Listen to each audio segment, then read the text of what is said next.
کہنے لگے اريد ان اقتل محمد، کہو استغفر اللہ، اونچی کہو حضور کو قتل کرنے کا. کیوں؟ وہ قرآن پڑھتا ہے، نکھیڑے کرتے ہیں بچے سے، باپ کا نہیں ہے، حامد سن رہے ہیں بیوی کا نہیں ہے، میں آج کس سے ختم کر دوں گا. نہیں بن عبداللہ کہنے لگے ادھر بعد میں جانا، پہلے اپنی ہمشیرہ کے گھر کا جائزہ لے لو. تیری ہمشیرہ کا گھر بھی حضور کے مدرسے کی شاخ بن چکی ہے. قاری عبداللہ صاحب پورے پاکستان میں جاتا ہوں، بیرون ملک بھی جاتا ہوں، اللہ کے فضل سے روزانہ ایک نیا مدرسہ کھلتا ہے. کچھ کہہ دو سبحان اللہ. اور بڑے فخر سے بیٹھ کر کہتے ہیں مولویوں کو ختم کر دو، پیروں کو ختم کر دو، خانقاہوں کو ختم کر دو. میں کہا چلو سالوں تے ختم کرو، پھر نکاح کنجرہ تو پڑھا لیا کرنا، تو جنازے خسرے کو تو پڑھا لیا کرنا. ہمارا باپ بھی نہیں ختم کر سکتے. کہو انشاءاللہ. چلا ہے جناب، پہلے ادھر جاؤ، دروازہ کھٹکھٹایا، اندر سے قرآن مجید پڑھنے کی آواز آ رہی. پوچھا کون ہے دروازے پر، کہنے لگے میں عمر. لاکھوں دفعہ آپ نے سنا میں مکھن نکل رہا. بہن اپنے خامے سے کہنے لگی ادھر ہو جاؤ، میرا بگڑا ہوا بھائی، بے رحمی کا شکار میرا بھائی میرے دروازے پر آیا ہے. آج جس انداز میں بات کرے گا میں بھی اسی انداز میں بات کروں گی. دوڑتی ہے، دوڑ کر فاطمہ نے اپنے گھر کا دروازہ کھولا. اللہ نے عمر کے لیے ایمان کا دروازہ کھول دیا. قاری عبداللہ صاحب جب اندر داخل ہوئے نا تو پوچھا بہن میں نے سنا ہے کہ آپ نے کلمہ پڑھ لیا، حضور کے غلام بن چکے ہیں. کہنے لگے ہاں اس میں تو کوئی شک نہیں. تو عمر کہنے لگے آپ نے اجازت بھی نہیں لی. کہنے لگے بھائی جان اجازت کی کیا ضرورت ہے، جب کسی کے ذہن میں عشق حقیقی کا شعور پیدا ہو جائے، جب قریب المرگ مریض کو مسیحا مل جائے، جب متلاشی کو منظر مل جائے، جب بھٹکے ہوئے کو رہبر مل جائے، آیات قرآنی سن کر پیغمبر کا حسین و جمیل چہرہ دیکھ کر اگر ایمان لانا جرم ہے، میں اس جرم کا 1000 مرتبہ اقرار کرنے کے لیے تیار ہوں. عمر تو جو کچھ کرنا چاہتا ہے کر لے. فق زمان تک میں اپنے موقف پہ پکی ہوں، میں منشور سے پیچھے ہٹ نہیں سکتی.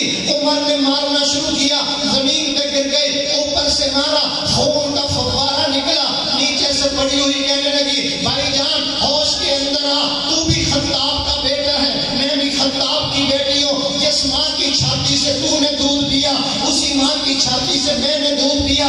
اگر تو کفر کی یاری نہیں چھوڑتا میں محمد کی تابع داری نہیں چھوڑ سکتی. اگر تمہیں سرکاری پہ ناز ہے مجھے حضور کی تابع داری پہ ناز ہے. بھائی جان ہوش کے اندر آ، یہ جسم تیرے حوالے، دل مصطفیٰ کے حوالے. اس جسم سے خون نکل سکتا ہے، نور ایمان نہیں نکل سکتا. پھر اس نے مارا. فاطمہ کہنے لگی بھائی جان ہوش کے اندر آ، تمہیں ابو جہل کی فوجوں پہ ناز ہے، مجھے محمد کی موجوں پہ ناز ہے. نعرہ تکبیر، تاجدار ختم نبوت، اور ہاتھ اٹھا کے عظمت صحابہ، عظمت صحابہ. علامہ رفیق جامی صاحب جاؤ جو کچھ کرنا ہے کر لو. پڑھ دوں قاری صاحب. چمن کا رنگ گو تو نے سراسر اے خزاں بدلا. چمن کا رنگ گو تو نے.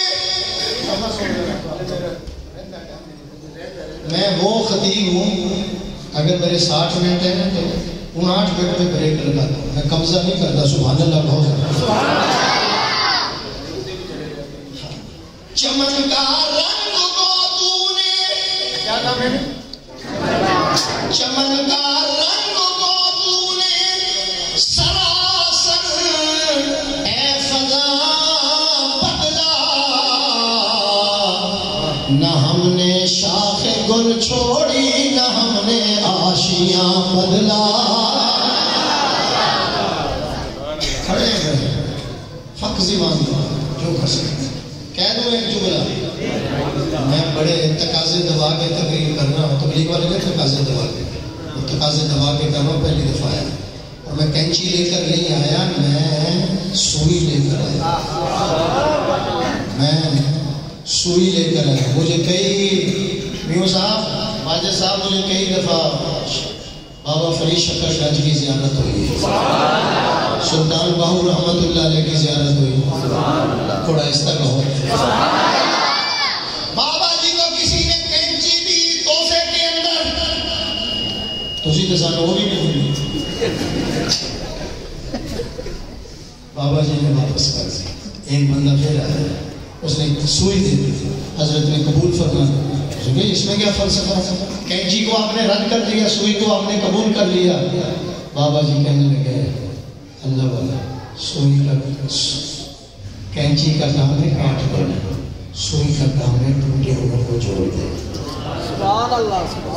اللہ والے توڑنے کے لیے نہیں آتے، اللہ والے جوڑنے کے لیے آتے۔ بلند آواز سے کہو سبحان اللہ۔ تو اس لیے بہن سے کہنے لگے بہن، اسامہ میں کہنے لگا ہوں چون بہن میں تیرا بھائی ہوں، ماجد علی صاحب سن، میں تیرا بھائی ہوں۔ اس نے کہا میں بھائی کو چھوڑ سکتی ہوں، سچائی کو نہیں چھوڑ سکتی،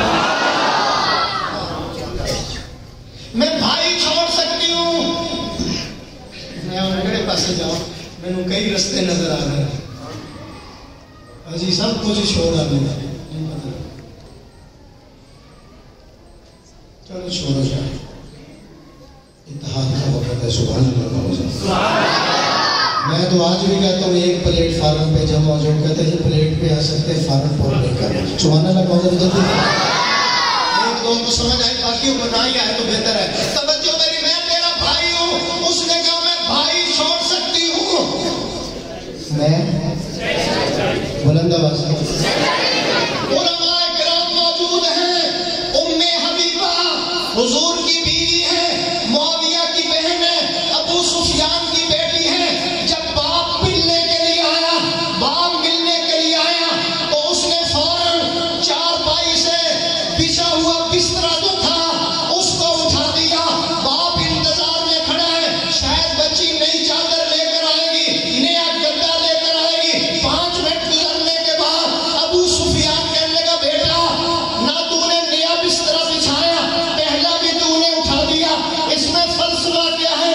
ہاں، ام حبیبہ کہنے لگی، غور سے سن لینا، ام حبیبہ کہنے لگی ابا جان تو ناپاک ہے، نبی کا بستر پاک ہے۔ آواز نہیں آئی؟ ناپاک ہے، نبی کا بستر پاک ہے۔ میری خیرت گوارا نہیں کرتی کہ ناپاک باپ جو ہے نبی کے پاک بستر پر بیٹھ جائے۔ لاہور والوں، لاہور والوں، اس نے کہا میں تیرا ابا ہوں۔ ام حبیبہ نے کہا ایک ابوت کا رشتہ ہے، ایک نبوت کا رشتہ ہے، میں ابوت کا رشتہ چھوڑ سکتی ہوں، نبوت کا رشتہ نہیں چھوڑ سکتی۔ اس نے کہا میں تیرا بھائی ہوں، اس نے کہا میں بھائی چھوڑ سکتی ہوں، سچائی نہیں چھوڑ سکتی۔ جس وقت مارا اپنے موقف پہ قائم کھڑی ہوئی ہے، آخر کہنے لگے بہن مجھے قرآن سناؤ۔ یہ محفل بھی قرآن کی ہے نا، سبحان اللہ کا، کیا سناؤ؟ چلو جی، وضو کر گیا، غسل کر گیا، سنایا، اب کہنے لگے مجھے لے چلو۔ نہیں سمجھ آیا، اب جو سنا یا پڑھا تو کہنے لگے مجھے لے چلو۔ واجد علی میوں صاحب مجھے کہنے دو کہاں لے چلو؟ کہنے لگے مجھے وہاں لے چلو جہاں جبریل بھی 2 زانو ہو کے بیٹھتا ہے، مجھے اس کے دربار میں لے چلو جس کا چہرہ ایمان کی حالت میں دیکھو تو جہنم حرام ہو جاتی ہے۔ مجھے اس کے دربار کے اندر لے کر چلو جس کی محفل میں بیٹھنے سے اللہ اتنا بلند و بالا کر دیتا ہے کہ رضی اللہ تعالیٰ عنہ کا لقب عطا کر دیتا ہے۔ مجھے اس کے دربار میں لے چل جس کی انگلیوں سے پانی کے چشمے جاری ہوتے ہیں۔ بہن لے کر جا رہی ہے، آگے دروازے بند ہو رہے، لاہور والوں مجھے کہنے دو، شکار کرنے کے لیے آئے تھے، پوری تقریر ہوگی لیکن مجال ہے پچھلے دی زبان بند ہوئی ہوئی سبحان اللہ پاک شکار کرنے کے لیے آئے تھے خود شکار ہو گئے طالب دیدار ہو گئے محمد کے حبدار ہو گئے خدمت نبی میں جانے کو تیار ہو گئے ایسے گئے کہ آج تک واپس نہیں آئے بڑا بلند آواز سے کہو ایسے گئے کہ آج تک واپس نہیں آئے اس لیے تو میں کہتا ہوں واجد علی میوں صاحب اصغر علی مجید صاحب قاری عبداللہ صاحب علماء کرام اس لیے تو میں کہتا ہوں قرآن ہے انقلابی کتاب قرآن کے دروازے پہ جو آیا چور تھا چوکیدار بن گیا رہزن تھا رہنما بن گیا وہ لٹیرا تھا تو محافظ بن گیا وہ ظالم تھا تو رحم دل بن گیا وہ برا تھا تو بھلا بن گیا وہ عیش پرست تھا بوریا نشین بن گیا وہ ظالم تھا تو رحم دل بن گیا وہ جاہل تھا تو عالم بن گیا وہ بیکار تھا تو نیکوکار بن گیا وہ بے نمازی تھا تہجد گزار بن گیا وہ بدو تھا عرب کا جنت کا وارث بن گیا وہ تالے تھا تو سالے بن گیا وہ مریض تھا تو طبیب بن گیا نہیں مزہ آیا مجھے وہ مریض تھا تو طبیب بن گیا جو نبوت کے قدموں کے اندر آیا وہ اگر مفسد تھا تو مسلم بن گیا شرافی تھا شب زندہ دار بن گیا وہ ہرجائی تھا یکجائی بن گیا حلوائی تھا تو شہدائی بن گیا وہ مجاور تھا تو مجاہد بن گیا ابھی بھی نہیں پتا چلا جو خسیس تھے وہ نفیس بن گئے جو نبوت کے قدموں میں آیا وہ بزدل تھا تو بہادر بن گیا نہیں سمجھ آیا وہ بہادر بن گیا وہ رزیل تھا تو شریف بن گیا وہ مسجد میں گئے تو نمازی بن گئے تلوار پکڑ کر میدان میں نکلے تو غازی بن گئے قرآن اچھا پڑھا تو قاری بن گئے قرآن و سنت کے مطابق فیصلہ دیا تو قاضی بن گئے انہوں نے کعبے کو دیکھا حاجی بن گئے محمد کو دیکھا صحابی بن گئے میں آخر میں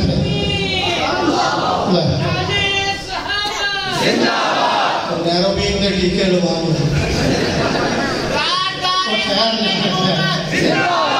میں آخر میں قاری عبداللہ صاحب اپنے اصغر مجید صاحب اور خصوصاً برادر مکرم عاشق رسول عاشق صحابہ جن کی دعوت کے پرخلوص پر میری حاضری ہوئی ہے جناب واجد علی صاحب بھی ہوں میں تو کہتا ہوں کہ قومی کا یہ الیکشن